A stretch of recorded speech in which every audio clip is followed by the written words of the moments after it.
आज हम पढ़ेंगे नई 8th ग्रेड अभ्यास पुस्तिका कक्षा 8 विषय विज्ञान सत्र 2022-23 पाठ 1 फसल उत्पादन एवं प्रबंध। अति लघु उत्तरीय प्रश्न।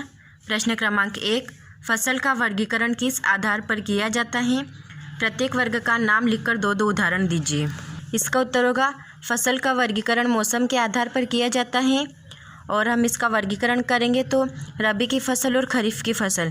रबी की फसल का उदाहरण होगा गेहूँ, चना, मटर। खरीफ फसल के उदाहरण हैं धान, मक्का, सोयाबीन, कपास। प्रश्न क्रमांक 2, खरपतवार फसलों को किस प्रकार नुकसान पहुंचाते हैं? उत्तर, खरपतवार एक ऐसा अवांछित पौधा है जो बिना बोए खेतों तथा अन्य स्थानों पर अक्सर तेजी से बढ़ता है और अपने समीप के पौधों की वृद्धि को दबाकर क्षमता को घटा देता है, जिससे फसलों की गुणवत्ता गिर जाती है।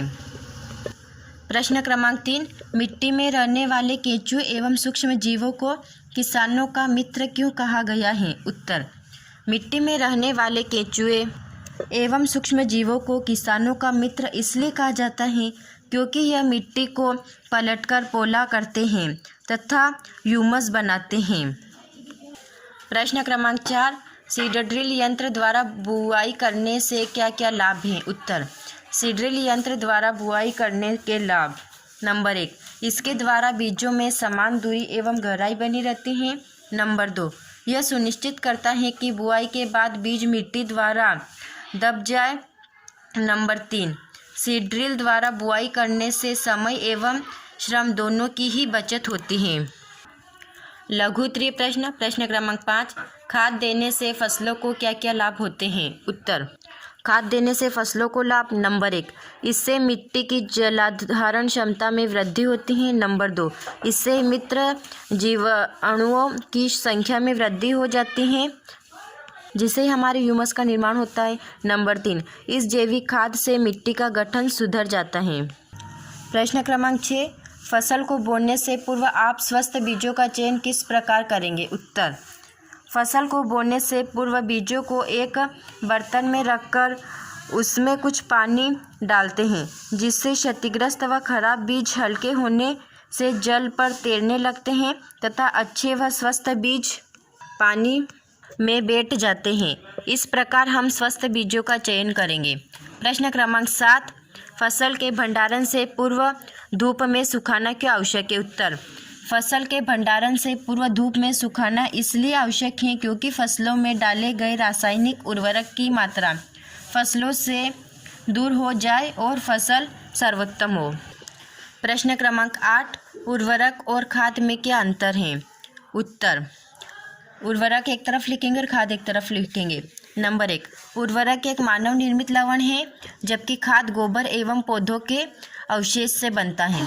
नंबर 2, उर्वरक का उत्पादन फैक्ट्रियों में होता है, जबकि खाद खेतों में बनाई जाती है। नंबर 3, उर्वरक से मिट्टी को ह्यूमस प्राप्त नहीं होता है, जबकि खाद से मिट्टी को ह्यूमस प्रचुर मात्रा में प्राप्त होती है। नंबर 4, उर्वरक में पादप पोषण जैसे कि नाइट्रोजन, फास्फोरस तथा पोटेशियम प्रचुर मात्रा में होते हैं। खाद में पादप पोषण तुलनात्मक रूप से कम होते हैं।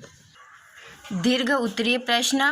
प्रश्न क्रमांक 9, इसका फर्स्ट हमारा अ वाला, सिंचाई के पारंपरिक तरीकों के नाम लिखे। उत्तर, सिंचाई के पारंपरिक तरीके। नंबर 1, मोट या फिर घिरनी जिसको हम बोलते हैं। Number 2, chain pump. नंबर 3, ढेकली। नंबर 4, रहट यानी कि उत्तोलक तंत्र। प्रश्न क्रमांक 9 ब, जल की कमी वाले क्षेत्रों में सिंचाई की किस विधि का उपयोग किया जाता है? विधि का नाम लिखिए तथा चित्र बनाइए। उत्तर, जल की कमी वाले क्षेत्रों में सिंचाई की ड्रिप तंत्र विधि का उपयोग किया जाता है और यह है हमारा इसका उदाहरण है ड्रिप तंत्र विधि का हमारा जो चित्र है। प्रश्न क्रमांक 10 अ, मिट्टी को पलटना और पोला करना क्यों आवश्यक है? उत्तर, मिट्टी को पलटने और पोला करने से पोषक पदार्थ ऊपर आ जाते हैं और पौधे इन पोषक पदार्थों का उपयोग कर सकते हैं।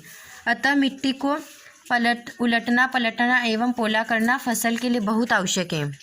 प्रश्न क्रमांक 10 ब, मिट्टी की उर्वरता बढ़ाने के लिए किसान कौन कौन से तरीके उपयोग में लाते हैं? विस्तार पूर्वक वर्णन कीजिए। उत्तर, फसलों के अनुकूल में अनुकुंभ में दांतों की फसलों को अवश्य स्थान देना चाहिए। नंबर 2, गहरी जड़ों वाली फसल लेने के बाद उतनी जनों वाली फसलें लेनी चाहिए। आई होप आपको वीडियो पसंद आया होगा, तो दोस्तों के साथ शेयर कीजिए ताकि उन्हें भी इसका लाभ मिल सके, और चैनल को सब्सक्राइब कर लीजिए और बेल आइकन को ऑल पर सिलेक्ट कर लीजिए ताकि आपको इस साल की सारी 8th ग्रेड अभ्यास पुस्तिका के सारे वीडियो मिल सके।